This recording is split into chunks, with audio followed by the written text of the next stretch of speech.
चलिए टॉपिक क्या है हमारा, पर्सनल प्रोनाउन। सबसे पहले हमने शुरुआत की प्रोनाउन के बहुत सारे नाम लिखे थे जितने भी उनके प्रकार होते हैं। उसके बाद में आज पर्सनल जो प्रोनाउन है उस पर्सनल प्रोनाउन के कितने रूप हैं, किस प्रकार से इनको याद करना है, हम बात करेंगे फर्स्ट पर्सन, सेकंड पर्सन और थर्ड पर्सन। सबसे पहले इनके केस होते हैं। केस कौन कौन से होते हैं? नॉमिनेटिव, इसका दूसरा नाम सब्जेक्टिव केस भी होता है, इसको नॉमिनेटिव केस या फिर सब्जेक्टिव केस कह सकते हैं। ऑब्जेक्टिव और इसी प्रकार पॉजिटिव। ठीक है, कौन कौन से होंगे पर्सनल जो प्रोनाउन होंगे? फर्स्ट पर्सन, सेकंड पर्सन और थर्ड पर्सन। अब फर्स्ट पर्सन के अंतर्गत दो को पढ़ेंगे हम, आई और वी। फर्स्ट पर्सन कौन कौन से होते हैं? आई और वी।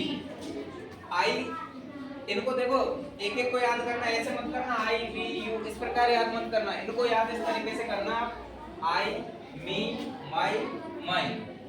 आगे देखो ये कौन सा हो गया? फर्स्ट पर्सन का सिंगुलर प्रोनाउन, या फिर हम ऐसे कहें एक वचन सिंगुलर के लिए आई आएगा ना, उसी प्रकार फर्स्ट पर्सन में यदि बहुवचन बताना हो, प्लूरल बताना हो, तो इसके लिए हम यूज करते हैं वी का। We, us, our, ours. ठीक है, याद हो जाएगा ऐसे, I me my my, we us our ours. आगे देखो सेकंड पर्सन, सेकंड पर्सन को यू यू योर योर्स। ठीक है, यानी इसका नॉमिनेटिव क्या होगा? यू होगा, इसका ऑब्जेक्टिव भी यू ही होता है। इसी प्रकार पॉजिटिव होता है योर, और एक और पॉजिटिव दो होते हैं योर्स। इन दोनों के बीच क्या डिफरेंस है उसको भी हम समझेंगे कि सर ये भी पॉजिटिव है ये भी पॉजिटिव है, इनके बीच डिफरेंस क्या, what is difference between positive form, उसको बता देंगे।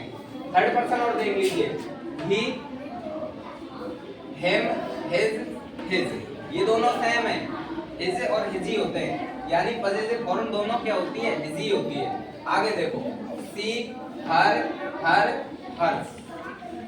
अब इसकी जो ऑब्जेक्टिव है और इसका जो पॉजिटिव फर्स्ट वाला है वो दोनों सेम होता है, हर हर ही होता है। ठीक है, इसी प्रकार आगे देखिए दे, देयर, दियर और दियर, इनके बीच देखो एक अंतर होता है।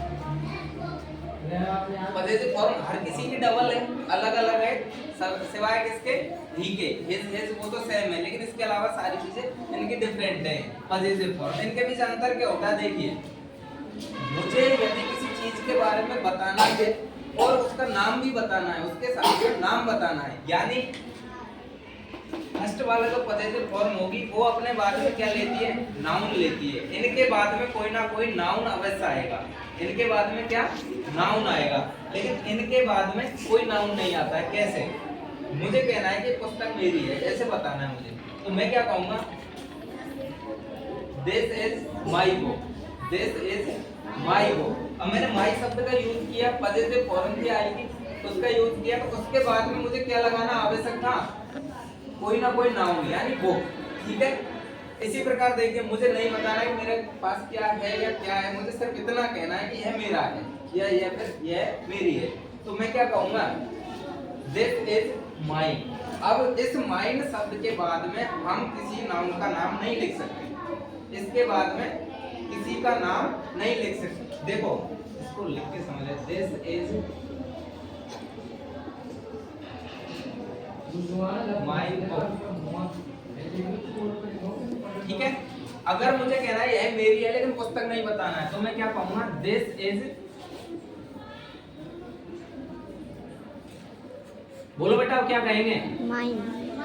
माइन। ठीक है, आगे देखो, अगर मैं ऐसा लिखूं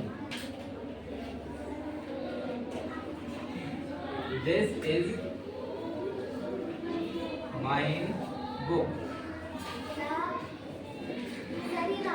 अगर मैं लिखूं दिस इज,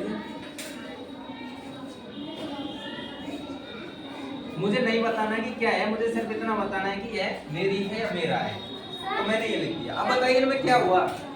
बोलो बेटा।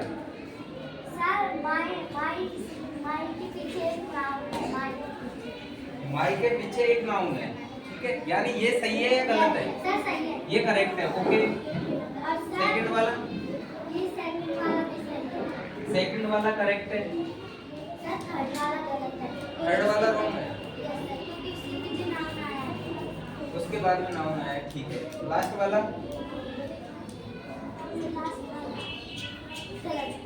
लास्ट वाला रॉन्ग है। Yes exact you are right, sit down. देखो क्यों, इसके बाद में नाउन नहीं आना चाहिए, नहीं आया, लेकिन यहाँ पे माइंड के बाद में नाउन दे दिया, क्या हो गया, रॉन्ग हो गया। इसी प्रकार दिस इज, अब इस माई शब्द के बाद में क्या होना चाहिए, कोई नाउन आना चाहिए, अब इसके बाद में कोई नाउन ही नहीं आया, रॉन्ग है सेंटेंस, ठीक है। इसी प्रकार ये दोनों करेक्ट है और ये दोनों, ये देखो माई में और माइंड में समझाया मैंने, ये सभी में लागू होती है ये बात, ठीक है। आ गई बात समझ में, ओके।